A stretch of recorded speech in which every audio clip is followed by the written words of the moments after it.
구차 재정 멸. 다섯 가지 장애.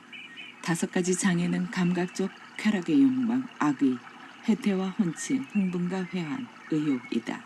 이 세상에서 어떤 수행승은 공양을 마친 뒤 탁발에서 돌아와 앉아서 가부좌를 들고 몸을 곧게 세우고 얼굴 앞으로 생김을 일으킨다.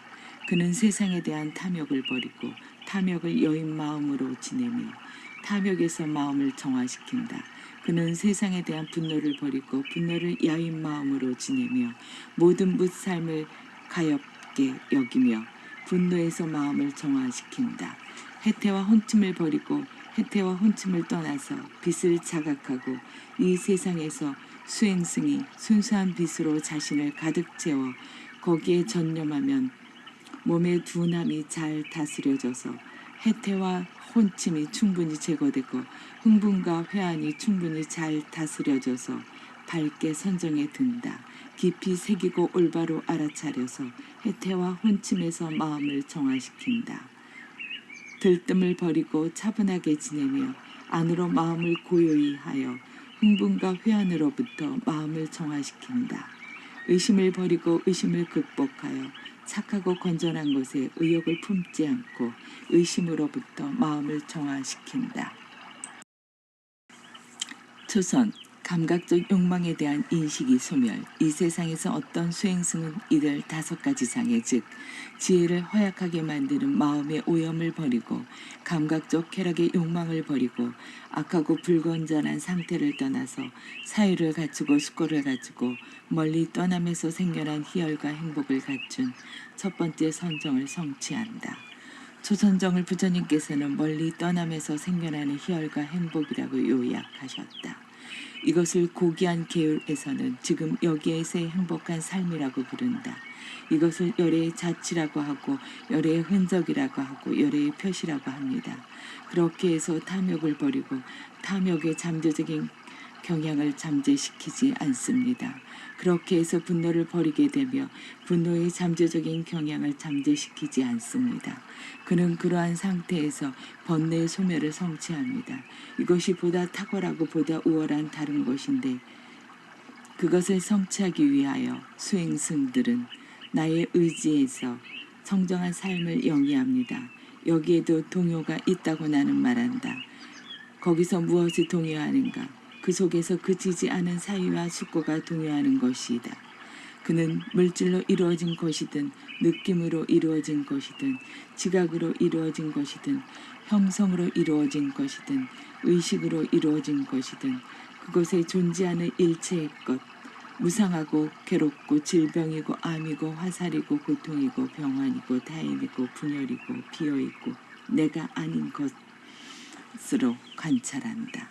그는 이 모든 것에서 마음을 해탈하여 이것이 고요함이고 이것이 탁월함이다. 곧 모든 형성의 중지, 모든 집착의 대상을 보내버림, 가래의 소멸, 사라짐, 정멸, 열반이다라고 불사의 세계로 마음을 향한다.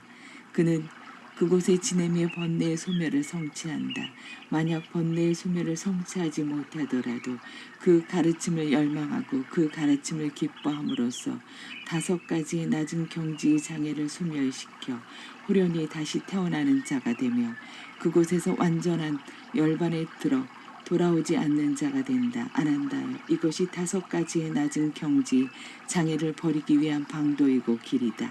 이것으로 충분하지 않다고 나는 말한다. 그것을 버리라고 나는 말한다. 그것을 뛰어넘으라고 나는 말한다. 그것을 뛰어넘는다는 것은 어떤 것인가?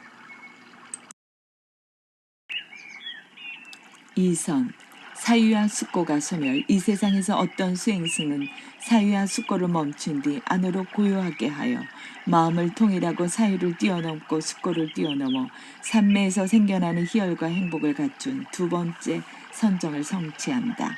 이 선정을 부처님께서는 삼매에서 생겨나는 희열과 행복이라고 요약하셨다.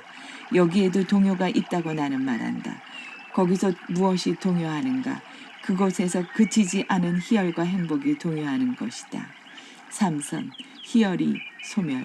이 세상에서 어떤 수행승은 희열이 사라진 뒤 아직 신체적으로 즐거움을 느끼지만 깊이 새기고 올바로 알아차리며 평정하게 머문다. 그래서 고귀한 이들이 평정하고 새김이 깊고 행복을 느낀다고 말하는 세 번째 선정을 성취한다. 3. 선정을 부처님께서는 희열이 없는 행복이라고 요약하셨다. 여기에도 동요가 있다고 나는 말한다. 거기서 무엇이 동요하는가? 그 속에서 그치지 않은 평정과 행복이 동요하는 것이다. 4선 들승과 날숨이 소멸. 이 세상에서 어떤 수행승은 행복을 버리고 고통을 버려서 이전의 만족과 근심을 사라지게 하고 괴로움도 뛰어넘고 즐거움도 뛰어넘어 평정하고 색임이 깊고 청정한 네 번째 선정을 성취한다. 4선정을 부처님께서는 청정하고 고결한 마음이라고 요약하셨다. 여기에는 동요가 없다고 나는 말한다. 부처님께서는 선정을 두 가지 방향으로 말씀하셨다. 첫 번째 방향은 네 가지 색계 선정을 성취하고 나서 전생의 삶에 대한 관찰의 지혜와 무삼들의 삶과 죽음에 대한 관찰의 지혜와 번뇌 소멸에 대한 관찰의 지혜로 마음을 향하게 하는 것이다. 두 번째 방향은 네 가지 색계 선정을 성취하고 연이어서 네 가지 무색계 선정을 성취하고 그것들을 뛰어넘어 지각과 느낌이 소멸한 세계를 성취하는 것이다.